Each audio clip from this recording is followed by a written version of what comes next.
I was sexually assaulted by a swim coach when I was 13, very violently.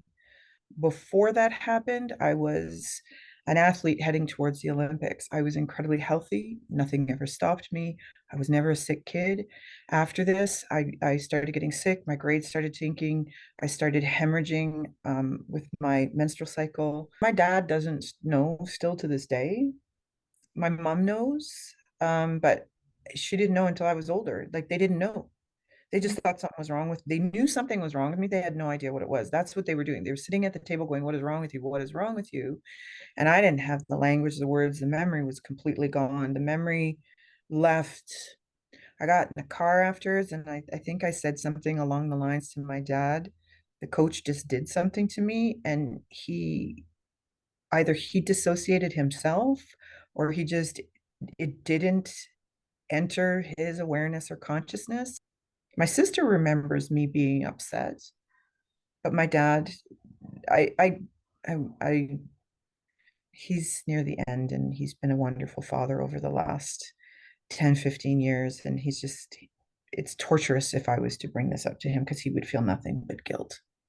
And my mom listened. She said sorry. She said she didn't know that it never occurred to parents back so this would have been in the early 80s, very early 80s. Nobody ever talked about it. It never would have occurred to my parents that this change in my behavior, this change in me was anything other than adolescence. I'm 54 now, and I was 50 or 41 when I first remembered. When I started training for an Ironman, like 5 years later, that's when a lot of the finer details started coming out. That, like, at first I thought I just watched someone being hurt. I started working with sexual assault survivors when I was 20. I've worked with hundreds of them, hundreds and hundreds and hundreds of them. And before I was 41, I've worked with probably thousands of them. I was a public educator in sexual assault. I was immersed in it. And my own memories didn't show up until I was 41. So the notion of this being um, influential, I, I disprove that.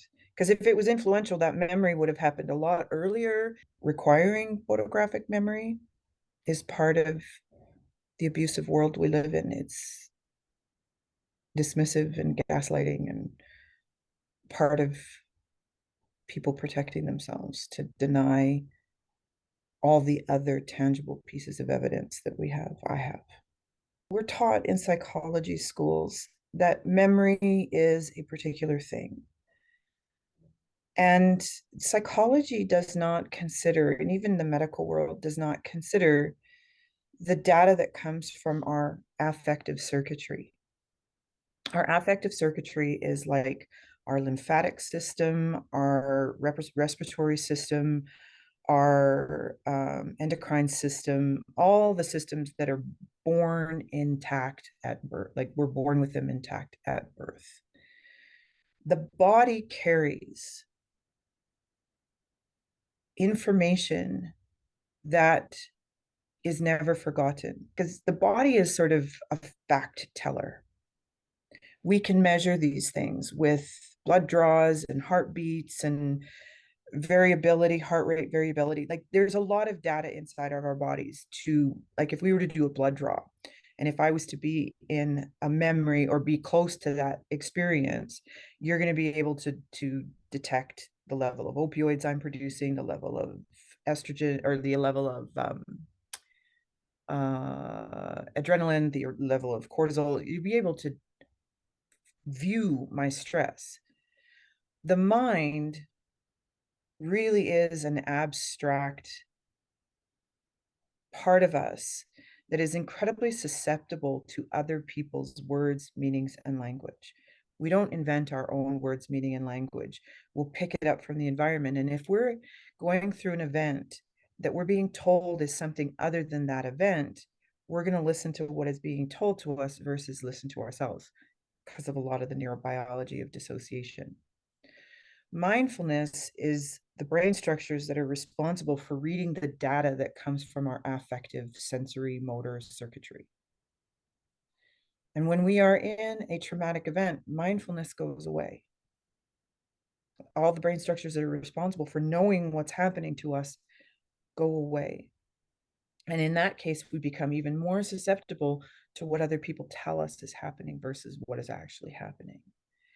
And I've spent forever learning to be mindful during an incredibly terrifying event where I'm actively engaging the brain structures that are responsible for mindfulness while I'm witnessing myself dissociating, while I'm witnessing the dissociation, while I'm witnessing the terror that's under the dissociation.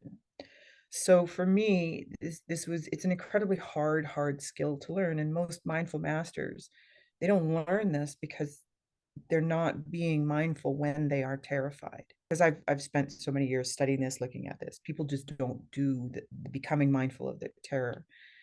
So because I've learned how to be mindful, I know for even more certainly what happened to me.